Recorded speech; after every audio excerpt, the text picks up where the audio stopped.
Bonjour, c'est Aurélie, je suis ravie de vous présenter Julia, qui est sage-femme, qui fait de l'accompagnement global. Tu vas nous expliquer un petit peu ce que veut dire l'accompagnement global. Et on va poser une question un peu plus spécifique pour l'accompagnement global, parce que vous avez été nombreux à demander ce que la sage-femme emportait, en tous les cas, son matériel, etc., pour l'accouchement à domicile. Et qu'est-ce que les parents doivent faire pour justement préparer cet accouchement à domicile? Qu'est-ce qu'ils doivent mettre en place chez eux? Est-ce qu'il y a du matériel spécifique à avoir, etc. Bonjour Julia. Bonjour Aurélie. Donc est-ce que tu peux nous dire un peu l'accompagnement global pour qu'on puisse savoir un petit peu Oui, alors l'accompagnement global, c'est le fait d'être accompagné pendant sa grossesse, pendant l'accouchement et après, c'est-à-dire dans le postpartum immédiat et même le postpartum plus lointain par la même personne. D'accord. Donc c'est ce qu'on essaye de faire dans l'accompagnement à domicile. Et c'est-à-dire qu'on peut aussi suivre du coup le nouveau-né, le nourrisson jusqu'à 1 an de vie et après la maman, mais aussi toutes les femmes dans sa contraception et pour son suivi gynécologique. Voilà, je suis gynécologie classique. Voilà, tout à fait. On va aller chez une sage-femme. C'est possible. Donc alors du coup, qu'est-ce que tu amènes comme matériel pour les accouchements à domicile? Alors, comme matériel, j'amène une valise où il y a à peu près tout le nécessaire en cas d'urgence pour la maman, mais aussi pour le bébé. Donc il y a une bonbonne d'oxygène, il y a un masque de ventilation, enfin voilà, il y a de quoi perfuser, il y a des médicaments aussi en cas d'urgence, par exemple des saignements. Donc tout ça, c'est dans ma valise. Donc c'est plus l'aspect technique, on va dire, et après... Pour le travail, pour la maman, il y a le siège d'accouchement, si elle le souhaite. Il y a la piscine d'accouchement que j'ai aussi, qu'on amène pour les mamans qui ont envie, parce que c'est vrai que pouvoir... enfin, tout faire pour favoriser un environnement confortable où on peut lâcher prise, c'est primordial pour l'accouchement. Et du coup, l'eau, ça peut favoriser, etc. Voilà. Oui, tous les bienfaits de l'eau, hein. Ça soulage même le corps, il n'y a plus... La détente, ça joue sur la détente et c'est vrai qu'après une contraction, ça peut faire du bien et justement, c'est aussi physiologique, ça permet au col de bouger, de s'ouvrir que de se détendre après une contraction qui est plutôt une tension. Donc l'eau, il participe. Oui, génial que vous proposiez ce genre de matériel parce que c'est vrai qu'on ne trouve pas ça dans toutes les structures hospitalières, tout ce matériel de confort. Par contre... on s'aperçoit quand même qu'il y a de plus en plus de maternités qui ouvrent des pôles physiologiques où il y a de plus en plus de... Et c'est super, c'est super, ça répond aussi à une demande parce que tout le monde n'a pas forcément envie d'accoucher chez soi. Des fois, il y a des craintes et c'est vrai que bon, il y a des personnes qui se sentent rassurées dans une structure. Donc, c'est super, il faut qu'on puisse avoir le choix en fait. C'est tout à fait très important. Alors, tu évoquais un petit peu toute cette liste que tu as comme matériel. Est-ce que ça diffère un petit peu du matériel qu'il y a dans des salles d'accouchement classique en maternité, par exemple? Alors, en termes de matériel médical, c'est assez proche. Après, bon, évidemment, je viens pas avec mon petit anesthésiste, donc c'est sûr que il y a pas de péridurale non plus à la maison. Hein. Voilà, ça c'est pas possible, mais sinon, oui, c'est très proche de ce qu'on trouve dans une salle d'accouchement classique. D'accord. Donc le même matériel utilisé par une sage-femme hospitalière, toi tu l'utilises aussi voilà. si besoin. Et si évidemment, besoin, je vis dans un coin. Tu as la même chose. Ok, et pour du côté des parents, qu'est-ce qu'ils doivent préparer eux? Est-ce qu'ils ont du matériel à acheter, du matériel à préparer? Alors, de la même façon, les parents, il y a plusieurs choses à prévoir. La première, c'est l'environnement. Donc, on en parlait pour que la maman puisse mettre de côté son cerveau de la réflexion, son cerveau préfrontal qui a besoin d'être inhibé pendant l'accouchement. C'est important qu'elle soit dans un environnement confortable, sécure et sans stimulation. Donc, pas de stimulation visuelle trop importante, une lumière tamisée avec des bougies, des lampes de sel, tout ça c'est super. Pourquoi pas aussi des musiques douces ou en tout cas qu'elle aime, qu'ils aiment. Voilà, à préparer pendant la grossesse, ça fait écouter de la musique en couple aussi, c'est chouette, tant qu'à faire. Donc ils peuvent préparer ça aussi, pourquoi pas, je sais pas s'il y a une écharpe de portage qu'on puisse l'accrocher quelque part, des fois se soutenir ça peut faire du bien pendant le travail et pendant l'accouchement aussi. Et puis aussi de quoi manger et boire parce qu'à la maison il n'y a aucun problème à ce niveau-là. Au contraire, grosse différence avec les structures qui nous demandent d'être à jeun. Ouais, j'espère que ça aussi ça finira par changer. On espère que ça bouge. Peu. C'est très important de se nourrir et de s'hydrater surtout. Autant les femmes elles n'ont pas forcément envie de manger pendant le travail. Quoique bien grignoter, c'est agréable. Voilà, c'est plutôt mais ça. boire, Donc soit des barres de céréales, des fruits secs qu'on peut mettre dans des coupelles dans certains endroits de la maison où on peut se trouver. Et après, de quoi boire, ouais, bien sûr, ça c'est important. Donc voilà, essayer de créer une ambiance comme ça. Et après, plus pour la naissance, il faut prévoir par exemple une petite bassine pour le placenta.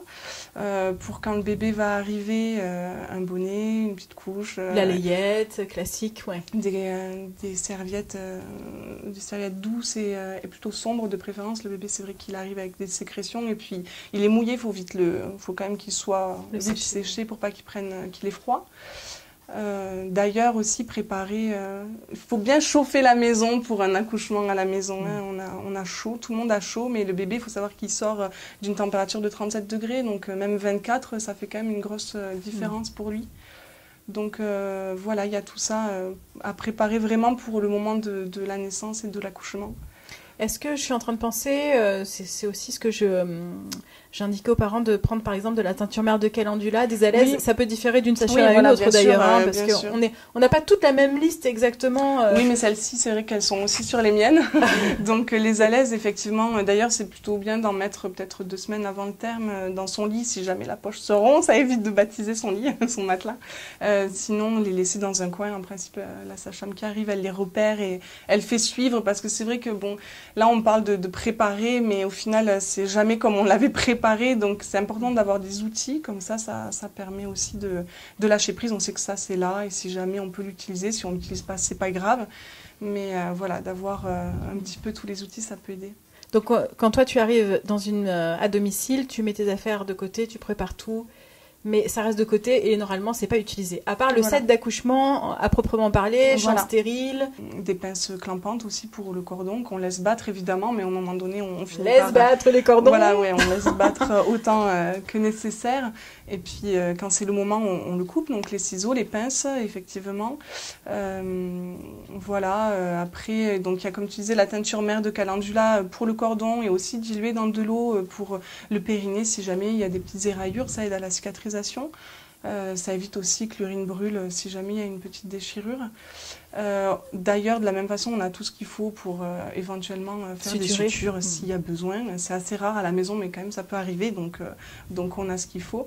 Et prévoir aussi pour les mamans de l'argile blanche, parce que ça c'est top. Pareil pour le cordon, s'il macère un peu, que ça sent un petit peu, ça peut être... saupoudré. Voilà, saupoudré, mais aussi pour le périnée. Ça oui, des cataplasmes d'argile. Oui, on a plein de bons tuyaux en tant que sage-femme. Hein.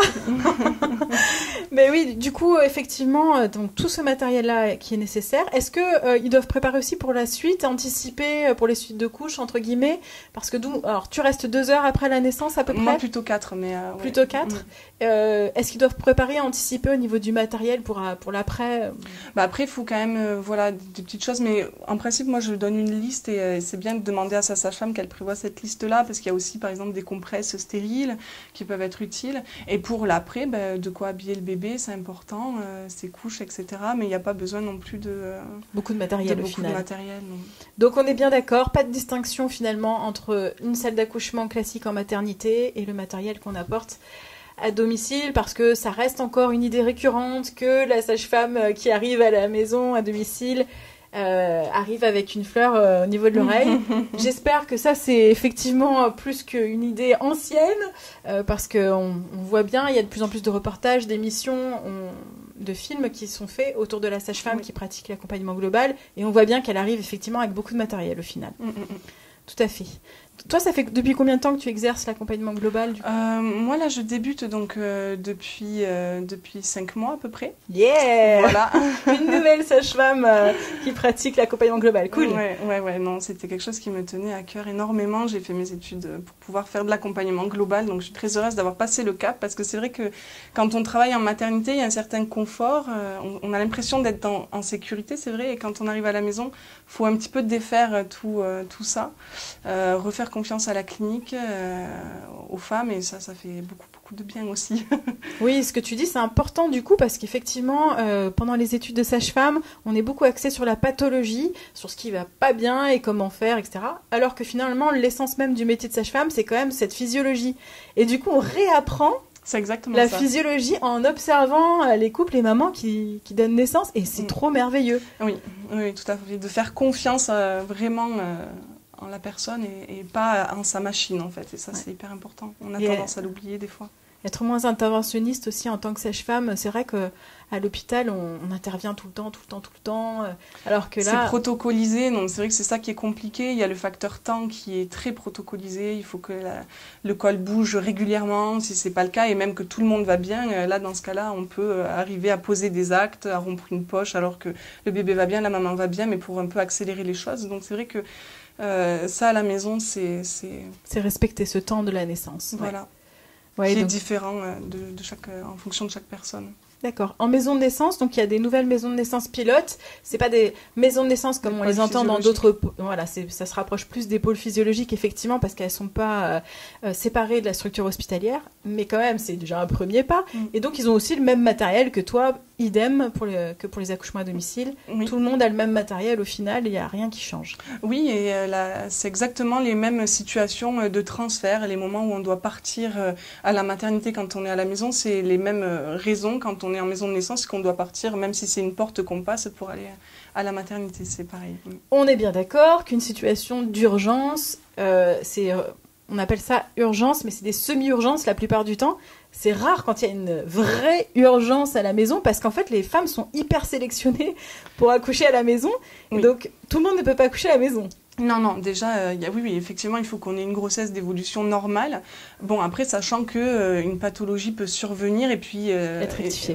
Être rectifiée. Donc, dans ce cas-là, il n'y a pas de problème.